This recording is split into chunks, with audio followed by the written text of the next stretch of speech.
ये मैंने क्वेश्चन लगाया था, सेरिबेलम का जीटी लगाता था मैं, तो वहाँ से क्वेश्चन है और सेम क्वेश्चन के पैटर्न के ऊपर इस बार INI 26 मई में क्वेश्चन आया हुआ है एट्रियल फिब्रिलेशन के ऊपर।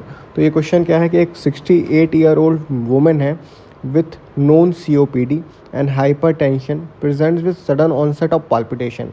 क्या कंप्लेन लेकर के आई? पाल्पिटेशन।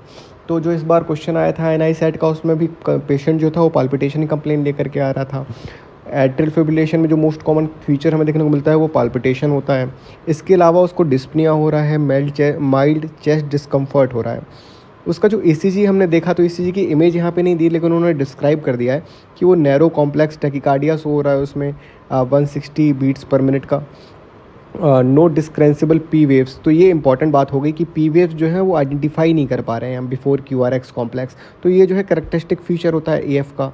इरेगुलर रिदम है। तो ये दोनों बातें जो हैं हमें हमारी मेन बातें हैं कि पी वेव नहीं मिल रहा है और रेगुलरली इरेगुलर रिदम है, और हमें कुछ देखना ही नहीं है कि जैसे उन्होंने बोला कि एब्सेंट है PR इंटरवल या फिर फिब्रिलेटरी है बेसलाइन। तो ये ventricular rate is variable 100 to 180 beats per minute. She has been in rhythm for 5 hours. BP जो है वो नॉर्मल है एक तरीके से 118/76। इको कराया तो इजेक्शन फ्रैक्शन 55% है। No structural heart disease. CHA2DS2 VAS score जो है वो 3 है। What is the most appropriate management strategy? तो पहले तो हम डायग्नोसिस बनाएंगे। तो डायग्नोसिस हमारी क्या बन रही है? डायग्नोसिस हमारी AF बन रही है ECG को देख करके, और जो हमारा फीचर है पाल्पिटेशन वाला उसको देख करके। इन्होंने मैनेजमेंट पूछ लिया है। हमारा INI सेट में क्वेश्चन क्या आया था कि हमें सिर्फ डायग्नोसिस बनानी थी ECG को देख करके। तो अगर हमने सिर्फ ये क्वेश्चन लगाया होता सेरिबेलम का GT का, तो हम INI सेट के क्वेश्चन को हम कर सकते थे, है ना। तो एग्जैक्ट रिपीट हुआ है INI सेट में, तो GT लगाने का फ़ायदा तो देखो होता है ना। अब हम आते हैं मैनेजमेंट वाले पार्ट पे। तो मैनेजमेंट में क्या कर रहे हैं? हमें रेट कंट्रोल करना है। तो रेट कंट्रोल करने के लिए हम IV दिल्तियाज़ेम देंगे या मेटोप्रोलॉल देंगे, साथ में हम एंटीकोगुलेंट्स यूज़ करेंगे, और कंसीडर करेंगे हम rhythm control after 3 to 4 weeks. अब जैसे इसमें हमारे पास BP जो है वो 118/76 दिया है, मतलब पेशेंट जो है शॉक में नहीं है, सिंकोप में नहीं है, कोई पल्मोनरी एडिमा नहीं देखने को मिल रहा है। तो पेशेंट जो है वो स्टेबल एट्रियल फिब्रिलेशन का केस है।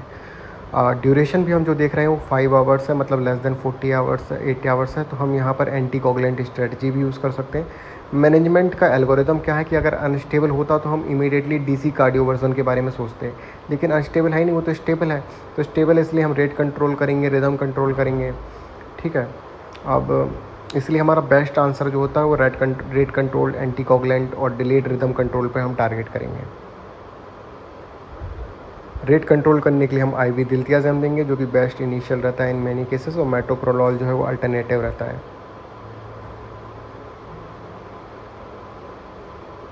तो रेट हम पहले कंट्रोल कर रहे हैं तुम्हारा, है ना।